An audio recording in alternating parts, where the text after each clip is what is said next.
সমূহ সমস্যায় রীতিমতো ধুঁকছে রেফারেল জিবি হাসপাতাল। অভিযোগ এসইউসিআই এর সমস্যা সমাধানের দাবিতে প্রতিনিধিমূলক ডেপুটেশন প্রদান মেডিকেল সুপারের নিকট। রাজ্যের একমাত্র রেফারেল হাসপাতাল জিবিপি বা গোবিন্দ বল্লভ পন্থ হাসপাতাল। এই হাসপাতালে কি জরুরি পরিষেবা সক্রিয় নয়? 24 ঘন্টা কি চিকিৎসক সহ স্বাস্থ্যকর্মীরা ডিউটিতে থাকেন না? রোগীদের জীবনদায়ী ওষুধ কি হাসপাতালে পাওয়া যায় না? সর্বশেষ পোস্টমর্টম করতে গিয়েও কি মৃতের পরিজনদের হয়রানির শিকার হতে হয়? এই সকল প্রশ্নের উত্তর আর যাই হোক না কেন, এসইউসিআই এর অভিযোগ সমূহ সমস্যায় জর্জরিত জিবিপি হাসপাতাল। যে রাজ্যে রেফারেল হাসপাতাল বলতে জিবি হাসপাতালই আমরা বুঝি। সারা ত্রিপুরা রাজ্য থেকেই বিপন্ন রোগীরা এই হাসপাতালেই আসে রোগ মুক্তির জন্য, কিন্তু দেখা যাচ্ছে যে জরুরি পরিষেবাগুলো পর্যন্ত এই হাসপাতালে পাওয়া যাচ্ছে না। জল থেকে শুরু করে, পানীয় জল থেকে শুরু করে জরুরি বিভাগগুলো, এবং দেখা যায় হাসপাতালে রুগীরা প্রায় ঘন্টার পর ঘন্টা অপেক্ষা করে, ডাক্তার নেই, বিশেষজ্ঞ চিকিৎসকের দরকার।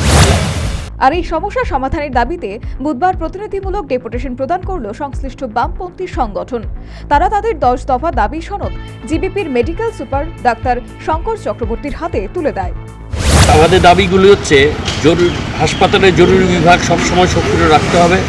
প্রতিটি বিভাগে 24 ঘন্টা বিশেষজ্ঞ নার্স ও ওয়ার্ড বয় উপস্থিত থাকার ব্যবস্থা করতে হবে।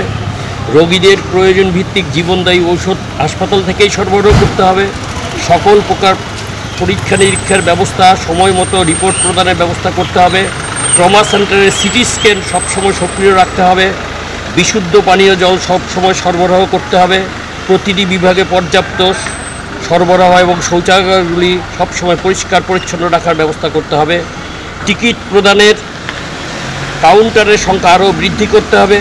রোগীর পরিজনদের বাইরে বসার জায়গায় লাইট, ফ্যানের ব্যবস্থা ও মশামুক্ত রাখতে হবে।